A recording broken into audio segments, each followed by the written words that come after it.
Les bonnes résolutions de Neymar pour cette année 2023, quel accueil pour Lionel Messi à Paris, le retour est imminent pour l'international argentin et Cristiano Ronaldo très contrarié par le Real Madrid. Salut à tous et bienvenue dans le 1206e numéro du Journal du Foot.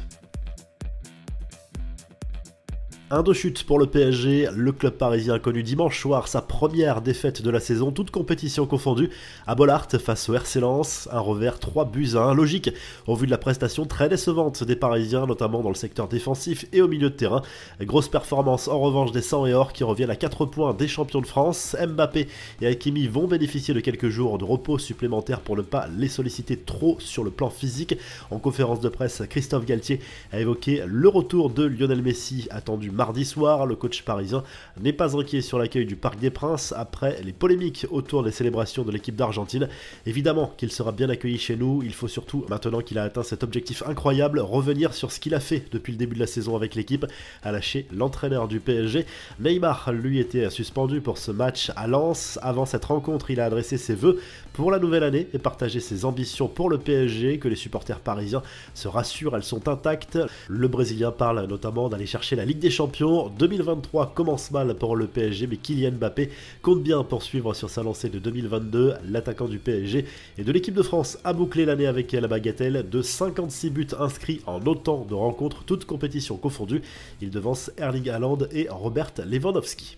Avant de s'engager avec Al Nasser en Arabie Saoudite, Cristiano Ronaldo rêvait bel et bien d'une toute autre fin de carrière. Selon la presse espagnole, l'international portugais voulait effectuer son grand retour au Real Madrid. Il a plusieurs fois tenté de reprendre contact avec le club merengue et Florentino Pérez via son agent, mais le club madrilène avait d'autres projets. Malgré tout ce qu'il a donné pour le Real, pas question de privilégier les intérêts personnels du quintuple Ballon d'Or au détriment du collectif. Les infos en bref, les hommages pour le Roi Pelé ont débuté ce lundi dans le stade de Santos, son club de toujours.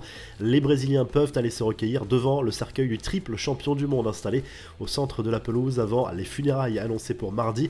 Les caméras de télévision du monde entier sont présentes pour diffuser cet hommage en direct. Neymar s'est envolé pour le Brésil afin d'assister aux hommages de toute une nation.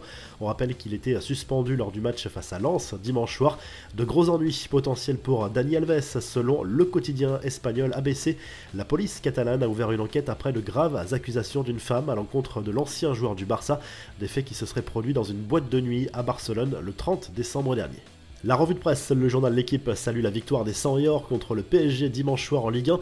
Le RC Lens, solide dauphin des Parisiens, est presque sur un rythme de champion et s'affiche de plus en plus comme un solide prétendant à la Ligue des Champions. Marseille joue ce lundi à Montpellier, Rennes accueille Nice dans la soirée. En Espagne, le journal Sport revient sur la colère de Xavi suite au match nul de son équipe un partout dans le derby face à l'Espagnol. L'entraîneur Blaugrana a choisi d'imposer une séance d'entraînement à ses joueurs dimanche soir alors qu'ils devaient être au repos.